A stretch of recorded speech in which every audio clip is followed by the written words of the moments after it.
The Gospel of the Passion, according to Matthew chapter 27, and beginning at verse 11.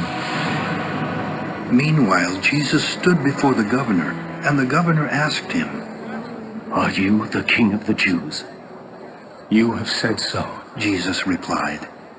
When he was accused by the chief priests and the elders, he gave no answer. Then Pilate asked him, "Don't you hear the testimony they are bringing against you?" But Jesus made no reply, not even to a single charge, to the great amazement of the governor. Now it was the governor's custom at the festival to release a prisoner chosen by the crowd. At that time, they had a well-known prisoner whose name was Jesus Barabbas. So when the crowd had gathered, Pilate asked them, "Which one do you want me to release to you? Jesus Barabbas or Jesus who is called the Messiah?"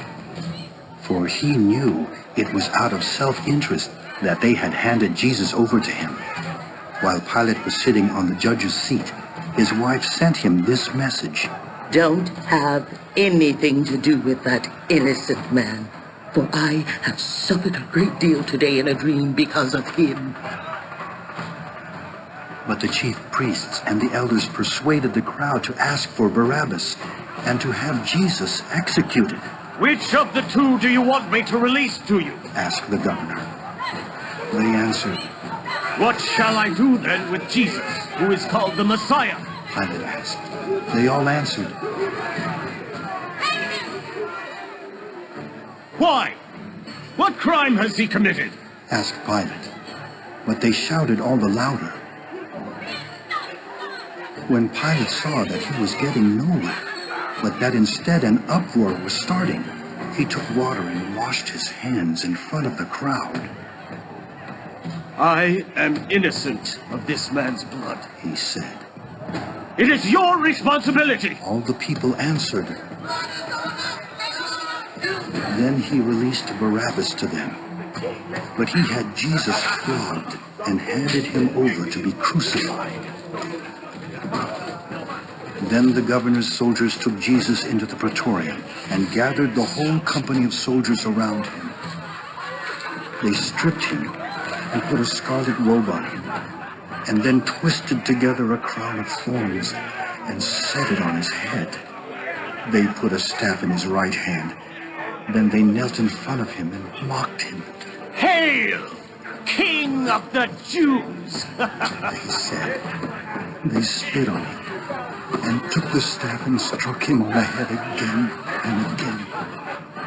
After they had mocked him, they took off the robe and put his own clothes on him. Then they led him away to crucify him. As they were going out, they met a man from Cyrene named Simon, and they forced him to carry the cross. They came to a place called Golgotha, which means the place of the skull. There they offered Jesus wine to drink mixed with gall, but after tasting it, he refused to drink it. When they had crucified him, they divided up his clothes by casting lots, and sitting down they kept watch over him there. Above his head they placed the written charge against him: "This is Jesus, the King of the Jews." 2 rebels were crucified with him, one on his right and one on his left. Those who passed by hurled insults at him, shaking their heads and saying, "You who are going to destroy the temple and build it in 3 days, save yourself! Come down from the cross if you are the Son of God." In the same way, the chief priests, the teachers of the law, and the elders mocked him. "He saved others, They said, but he can't save himself." He's the King of Israel. Let him come down now from the cross, and we will believe in him. He trusts in God.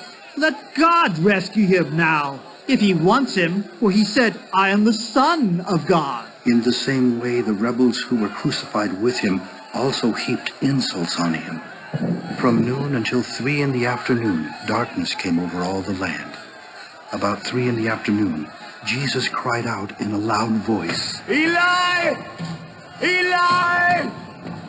Lima sabachthani!" which means, "My God, My God, why have you forsaken me? When some of those standing there heard this, they said, He's calling Elijah. Immediately one of them ran and got a sponge. He filled it with wine vinegar, put it on a staff, and offered it to Jesus to drink. The rest said, Now leave him alone. Let's see if Elijah comes to save him. and when Jesus had cried out again in a loud voice, he gave up his spirit. At that moment, the curtain of the temple was torn in two from top to bottom. The earth shook, the rocks split, and the tombs broke open. The bodies of many holy people who had died were raised to life. They came out of the tombs after Jesus' resurrection and went into the holy city and appeared to many people.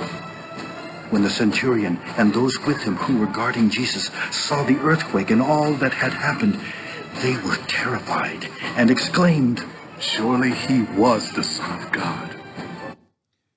This is the gospel